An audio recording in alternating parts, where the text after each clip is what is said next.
Hey, it's Erika, and I have some more houseplant questions to answer from you guys. So we're gonna go through some of these. I think I didn't really choose that many because they kind of get lost in my inbox. It's kind of really hard to find them again, and I regret not taking screenshots right away, but I will be better with that from now on. So let's start with the first one here. My watermelon peperomia cuttings I took to try and save my plant. The tip where I cut them is turning black. Is that good or bad? And then she has this picture of her watermelon pep cuttings. And usually that is what happens for watermelon peperomia cuttings when you put them in water.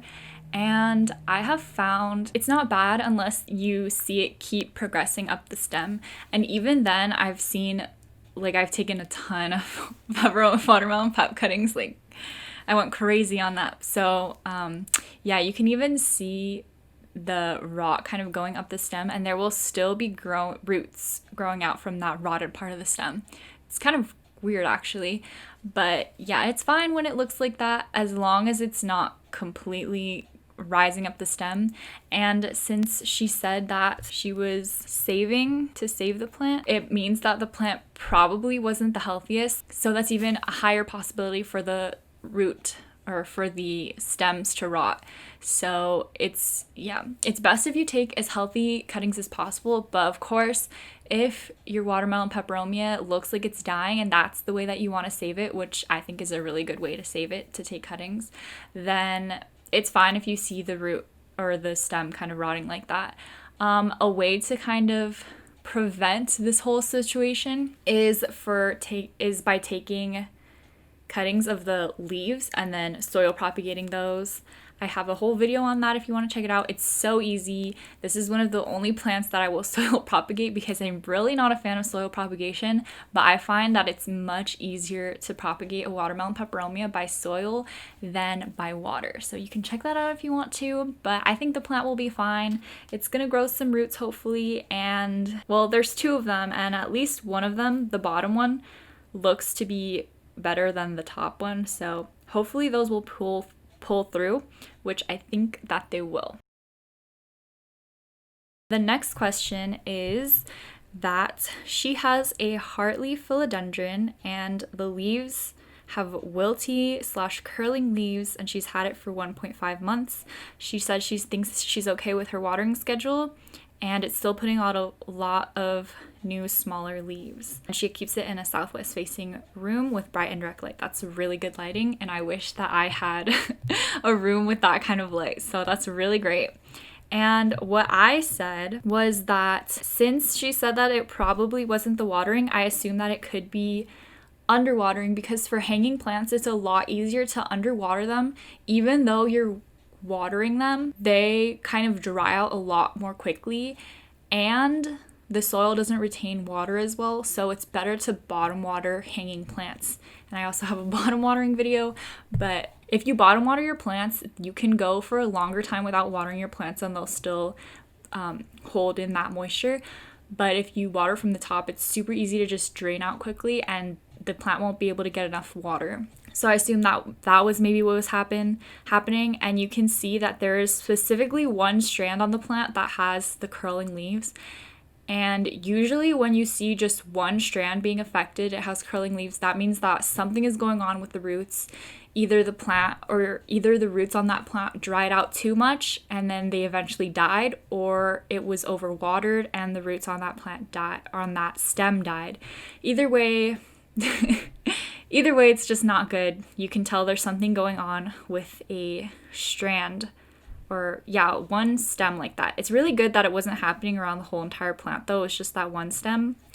And she eventually said that she repotted the plant and the roots weren't looking very healthy, especially the roots on that stem were gone. So she propagating them, which is really great. I think it's going to survive and it's going to come out really well in the end. Yeah, that can happen. Maybe it was overwatering, maybe it was underwatering, you never know. That's why I really like to have moisture meters. I feel like you can never be too sure unless you have a moisture meter.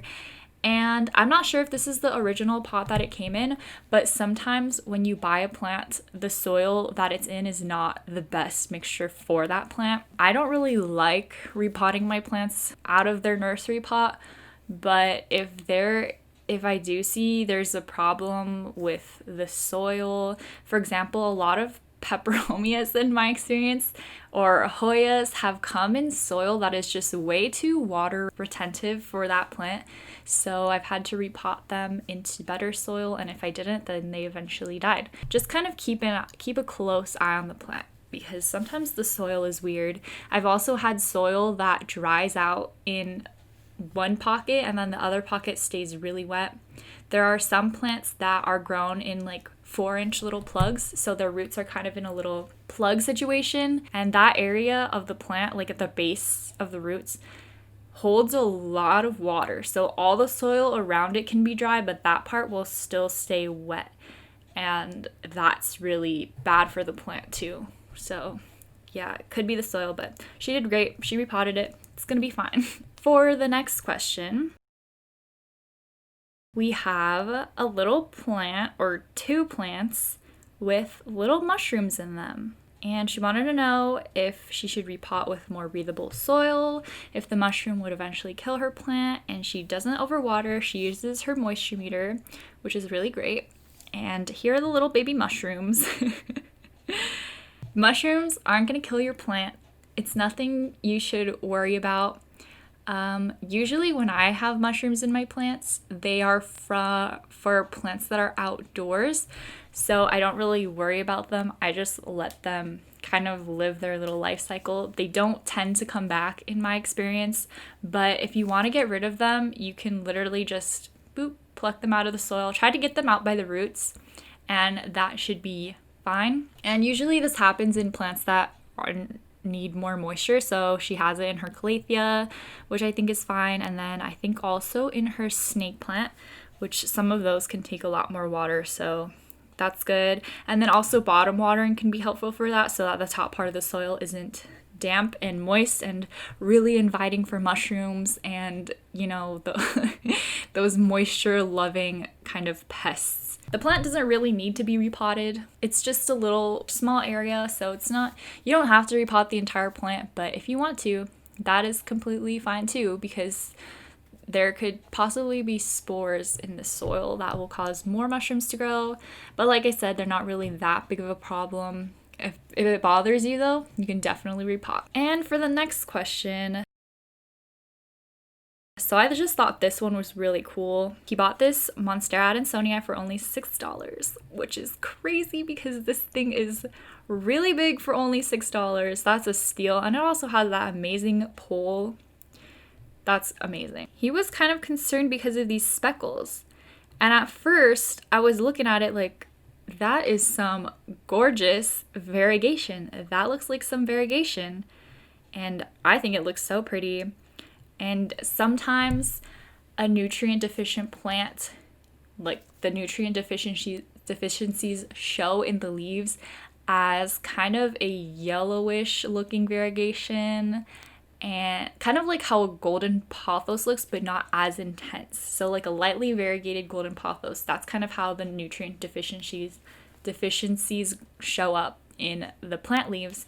So it doesn't really look like that to me because it's kind of white and it looks more like actual variegation to me. So I just let him know that to be safe, spray down the plant with neem oil, check if it doesn't have any bugs, and to fertilize it with a gentle fertilizer. So I would use a fish fertilizer because it's really gentle and natural. Just follow whatever it says on the back of the fish fertilizer bottle. And then he mentioned to me, it's very nice, but I was wondering if it had mosaic virus. And I had never heard of mosaic virus before, and as soon as I looked it up, it looked like plants that looked like that. So then that got me worried because I'd never heard of mosaic virus before. And it looks like variegation on the plant. So then I had to kind of look more into that. I don't think that it's mosaic virus. So this is where I'm going to ask you guys what you think. I think it looks like some really cool variegation. and I hope it's not mosaic virus. I don't think it is. And he said that the newer leaves look fine. So here's a picture of a newer leaf, and they look completely fine. They don't look like they have any virus or anything, which is a really good sign. So I think it was just some really cool variegation, but let me know what you guys think. And also look into mosaic virus, because that is very, very scary that I didn't know about. And maybe it's something that we should be more aware about. I don't think any of my plants have been affected by it though. I don't know how prominent it is. So other questions that I can remember, but I can't find the conversation they were in right now. I'm just gonna kind of tell you what it was about, and then I'm gonna try and find the pictures and everything, and then we'll see if it gets included in this video. So there was a red Maranta. It wasn't getting a lot of light from what I saw, and the older leaves were kind of yellowing, and she was worried about what was the yellowing from. So yellowing could be from bugs, possibly spider mites, mealybugs, just all the bad pests that you don't ever want to have on your plants. So that could have been a possibility. Also, since it was a newer plant, I feel like when you get newer plants and you have them and you put them in kind of a low light environment, they start to yellow and drop off some leaves, because they used to have more medium to bright light, I guess, when they were being grown in a nursery. So they're just kind of adjusting to the lower light. Oh, I remember now. It was a cutting that she bought online, and then she just repotted it and it started yellowing. So that could have also been the cause that it's getting less light than it was previously. It was a plant that was just shipped and then repotted again, so it could have been from stress. But as long as the leaves yellowing aren't the newer leaves and they're the old leaves, I feel like that's a good sign that the plant is okay. It's just trying to readjust itself to its new environment, and it's not dying or anything. It's just trying to readjust itself. So I think it's fine. Just losing those yellow leaves. You can cut them off if they bother you. I don't think it's anything to worry about. Honestly, whenever I see these messages, I feel so positively that the plant is gonna live, and then sometimes when they update me that the plant died, I'm like, I did not expect that to happen. So I think that's enough questions for today. Hopefully I can find the pictures on the Maranta one. I actually will definitely have to include them if I keep this part in. That is it for today's video, guys. If you have any plant questions you want to ask me and I could post them in a video, you can message me on Instagram at Erika Lodes, and I will get to it eventually. And you can also send me an email or post on the Facebook group. I'll have all of those linked down below. So thank you guys so much for watching. I hope you enjoyed it. If you guys have any input on these plant situations, especially the Monstera Adansonii one, because I really want to know your guys' opinion. I let the guy know who sent me the message, like, I'm going to post this in the video because I want to know what other people think. So yeah, let me know what you guys think about that. If you have any advice as well. I've answered all of these questions to the people who sent them to me, but I feel like it would be good if you're having any of these issues to kind of help you out as well. So thank you for watching, and I will see you in the next one. Bye!